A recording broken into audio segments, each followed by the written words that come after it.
is the Vintage RPG Podcast, your source for the best in classic and contemporary RPGs. With your hosts, Hambone and Stu. Welcome to the Vintage RPG Podcast, coming at you again from the clubhouse, hidden somewhere in the swamps of New Jersey. I'm John Hambone McGuire, and with me, as always, is the founder and publisher of Unwinnable. When he told me about Caskets of Souls, I was rather disappointed to find out it wasn't a Lost Danzig album, Stu Horvath. Oh, man, that does sound like a Danzig album. Yeah. Totally. Like, at the very least, Sam Hain. Yeah, no, why is that so, like, does that exist? Like, I feel like there's a bootleg or something. It feels good, and I'm going to go with it. In my head canon, somewhere somebody at least has a mixtape that they made in their mom's basement that says Casket of Souls, the very best of Danzig. Man. So, yeah, we're talking about a book called Casket of Souls. I was kind of thinking about it because we talked about the Sorcerer's Enclave the other week. I don't know, this has a similar vibe to me. I just paired them in my head. Casket of Souls, the book came out in 1987.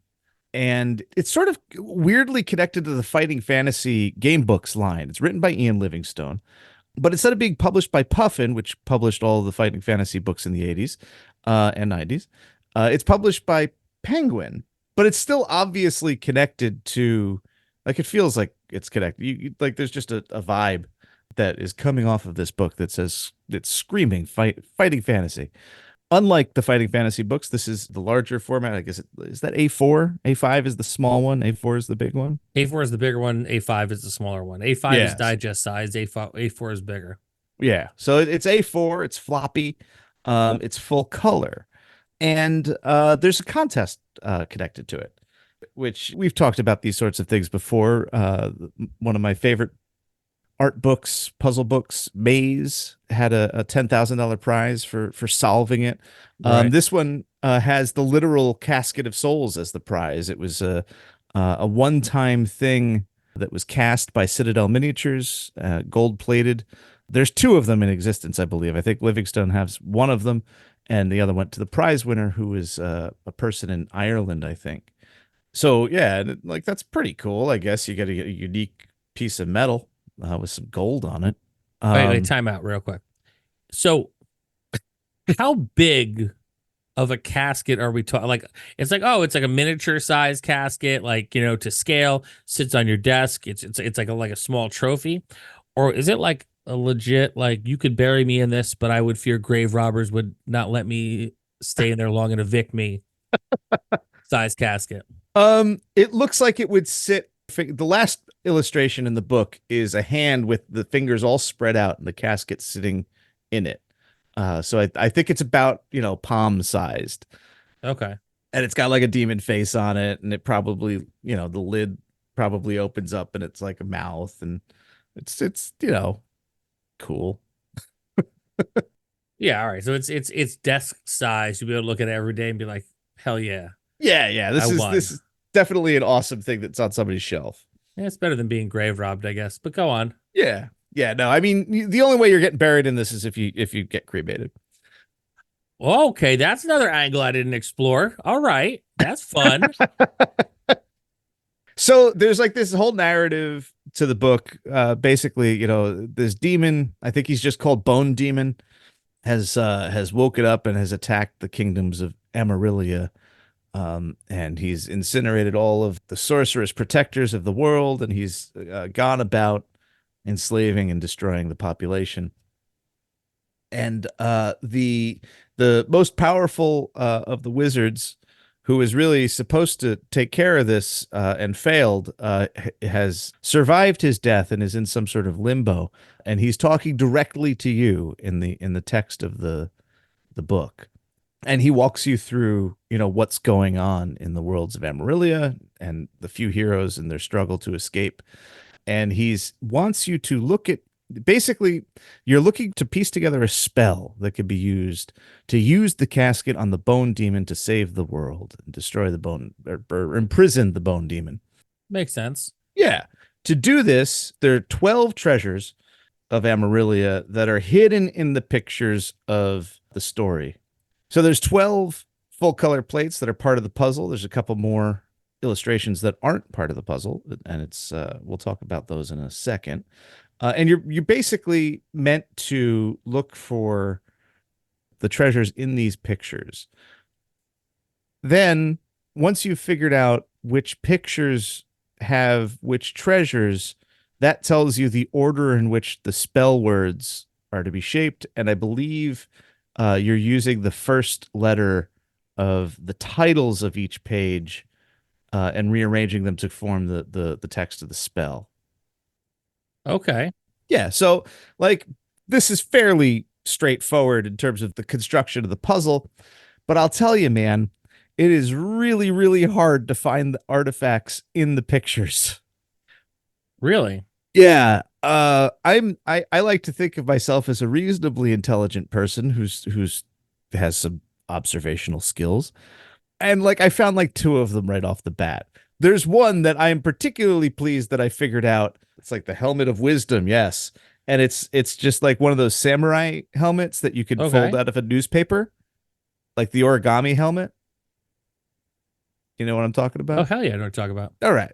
So you'd think that like you'd have to find the actual origami helmet, but it's not. It's if you look closely at the illustrations on hist at paper shields, which is a clue. Paper shields is a clue. The shields in the picture have the instructions for how to fold the origami helmet, and that's like that tells you that that's where the treasure is. So I suspect that mirrors are needed for a couple of them. I can't be asked to like actually get out a mirror and try it, but I'm pretty sure I know where the crown is because I can see something that looks like it in the rock pattern of Right. darkness reflects the pit. But yeah, like I'm not gonna get a mirror out to try. Because I'm just not, I'm not a child. And also, let's be real. I mean, I've been to your house. I've seen your reading nook. It's rather comfortable. I wouldn't want to get out of that chair either. I mean, yeah, that's the thing. I don't have a small mirror too. I'd have to like bring it into the bathroom and kind of like arrange it. And so there's a lot of trickiness. There are some that it's just like the banner, the Titan banner is like obviously on the side of the ship in the first illustration, but I don't know. I don't believe that if I hadn't there's no way I would have won this contest. I have no idea where the sword is. There's a sword. There's no sword. I just don't believe that there's a sword that matches the description of the magic sword that you need. I just don't believe it's in the book. And if it is, I'm sure somebody will tell me, and and they'll point out some really ridiculous way to see the sword, and I'm gonna get angry about it and Yeah. call them a liar, and then And that's just uncomfortable. yeah. No, but it's a cool little puzzle book. It's the second one that they did that was this format. The first one was called Tasks of Tantalon, I think. Okay. That one's written by Steve Jackson. That one's like the puzzles are like more puzzly. It's definitely set up more like a puzzle book. Like there's math and stuff. And Ew. like physics. Math. Yeah, ew, physics questions and stuff like that. It's very much more, an obvious puzzle book aimed at children. This too feels like it's aimed at children, but there's like a real darkness to it that I find like very interesting in terms of the different sensibilities between UK and US audiences. Like this would not fly for kids in the United States in the 80s or now. Like everybody's dying or being subjugated, and it's a hard, like all the art is very dark. There's a little bit of nudity, which like I don't care, but like I can imagine that like if you had given this, it was only released in the UK, so it wasn't like an issue. But I can't imagine this. They're like page 6 girls in like the mainstream papers. Yeah. Not a big deal. I would say this though. What I think is definitely funny about it is though, like back in the day, having grown up in the 80s, like parents are like, oh my god, he's gonna see a boob if he like gets his like uncle's Playboy. It's like, haha, all the titties were in the D&D books all along. Right? Yeah. The nudity of the book is like it's like a water spirit or whatever. Like it's totally fine. Yeah. But let's talk about the art because that's the thing. That's the real legacy here. This thing goes for like $100 on the eBays. Really? Yeah, and it's totally because of the art. I don't know how I got it. Mine. It basically looks like somebody slept on it repeatedly. It's all creased up and well loved is I guess what we call that. But yeah, I looked it up. It's going at the moment for, between like 80 and $110 pounds ish, which considering it's like 30 pages is a lot of money, but it is well worth it for the art. It's entirely illustrated by Ian McCaig. This is like a fantastic, like, because the puzzle elements are so light and so difficult to find, so well hidden. It's just a really fantastic portfolio of art. I'm going to post about this. I'm going to do a post about this in next year, because it's just like, how did I sit on this for so long? Because it's really good. Some of this art actually was recycled in the battle cards game. I don't know. You remember that one? We did a podcast on that. I think we did. Yeah. Ago. Yeah. Came out the same year as Magic the Gathering with little scratch off things. A lot of this art was repurposed for that. And it's just a fantastic. You guys are gonna love it. Just seeing like the glimpses that we use for the promotion images for the podcast. It's crazy. I mean, the reality of like how you sat on it for so long is like you're 2 years ahead in your posts.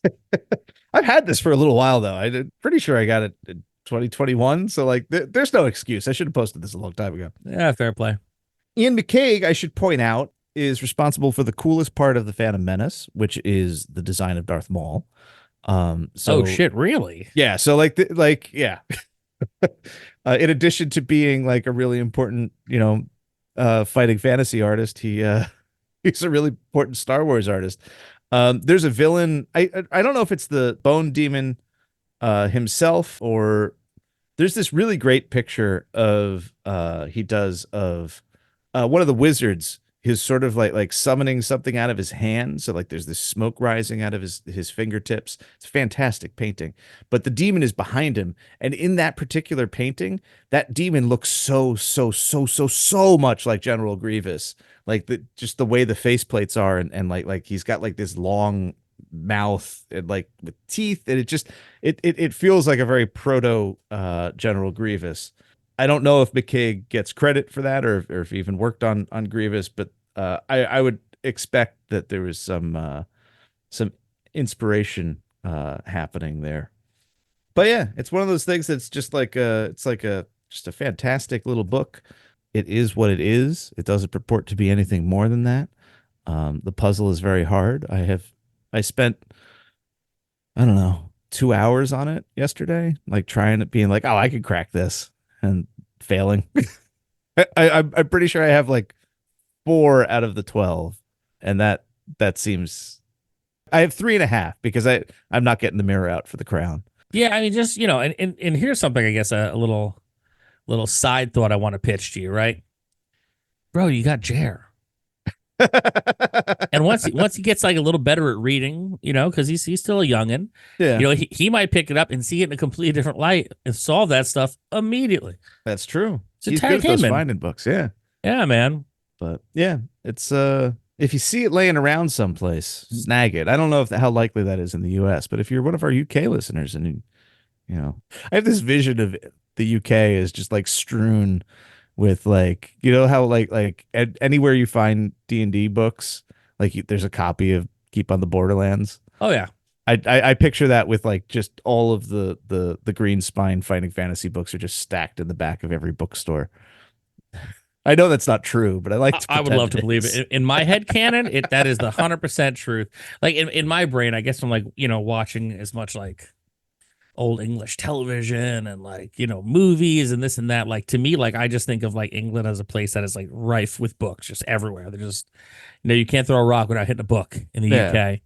And I think that's nice. I think that is very nice. And it's also like nice to see overseas countries that still like really support and believe in like historical like landmarks and like not just tearing it down to make a Starbucks. So good on you, friends over the pond. Stu, do you have any final thoughts? Buy it if you could find it. And look forward to it. It'll be posting in January. My traditional beginning of the year with game books posts. So the very first week we're going to open with Casket of Souls 2025. Oh yeah. Only on the website. Now, real quick sidebar. Why don't you tell our listeners how the website and the Instagram is going to work going forward in 2025? So I think I'm mostly going to retreat from the old Instagram, unless the promised change to the algorithm happens in a way like it might have already happened. I don't know. I basically like I post to avoid now. There are some folks who see it, and I appreciate you, and I love interacting with you. But overall, my experience with Instagram has become so frustrating that I think the posts will go up on weekdays on the website, and on Fridays, Instagram will get a 5-picture post that has a brief recap. And I will just encourage folks to pop on over to the newsletter and the website to make sure that you don't miss anything. Well, very cool. So this has been another amazing episode of the Vintage RPG Podcast. Stu, where can people find you on the internet? You just went on this whole thing about on the website, vintagerpg.com. Yep, that's the spot. And we're testing the web ring now. If you actually go on the website, you can see the web ring, although it's not really functioning. It's like the Death Star in Return. Well, I guess that isn't like the Death Star because it was fully operational. But yeah, no one's trying to blow it up either. True, not yet. But it's there. It'll soon be live. So I'm going back. We're going back, Jack. I think sometimes the only way forward is to go back. You can find me across the internet at John McGuire RPG. I've actually been going out more and doing things. You may actually see pictures. I think I'm going to Monster Jam in a week, which I think is pretty cool. Like while Stu is off seeing if his experience points zine gets defeated by a puppet, I will be watching Gravedigger at Prudential Nice. Center down in Newark. So, and fingers crossed that like Gravedigger crushing cars and jumping off of sweet things, you will be crushing your enemies, seeing them driven before you, hearing the lamentation of their puppets. I live in hope, I guess. I know, right? Just gonna go back to the hotel early that night. Yeah. But yeah, you'll see pictures. I'll be posting pictures up. I've actually been doing stuff. By the time you hear this episode, the pre-order for Brain Eaters, the Neon Lord Brian Shutter and myself have come up with an absolutely banging semi-open world zombie survival RPG. And it is a super fun system. All you gotta do is roll a 5 to stay alive, and the rest is gravy. Brain Eaters will be at braineatersrpg.com. It takes you to a link to our Etsy where there's a pre-order. It is like 90% done. We're waiting on 4 pieces of art, so we will be delivering it sooner than later than it says on the pre-order. We've also got another Kickstarter coming up for 3-to-1 Action RPG. The fall Kickstarter is going to be a monster book. It is just going to be like the action monster manual, and who doesn't love a monster book? Supplementary adventure on the inside as well. So you're gonna get the monster book, and the adventure is that you get to play as any monster in the book, trying to break your way out of a menagerie that you're all trapped in together. It's kind of like a reverse dungeon, if you will. So that's gonna be coming in September. And if you're interested in any of our other books, check us out over at exaltedfuneral.com. If you like the show, don't forget to rate, review, and subscribe. Your reviews really do help other listeners to find us. And if you really like the show, why not become a patron?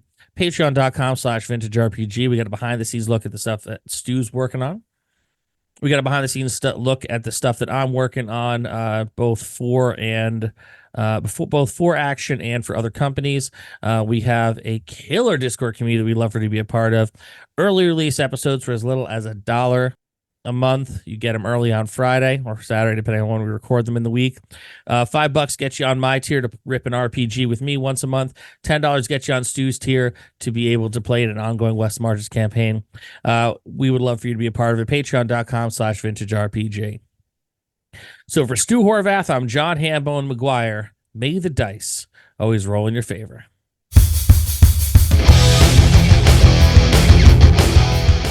Thanks for listening. Don't forget to like, review, and subscribe to the podcast. Every review helps other listeners to find us. The Vintage RPG Podcast is a ham-fisted production. Music by Dega West. Art by Schaefer Brown. If you like the podcast, you should also consider becoming a patron at patreon.com.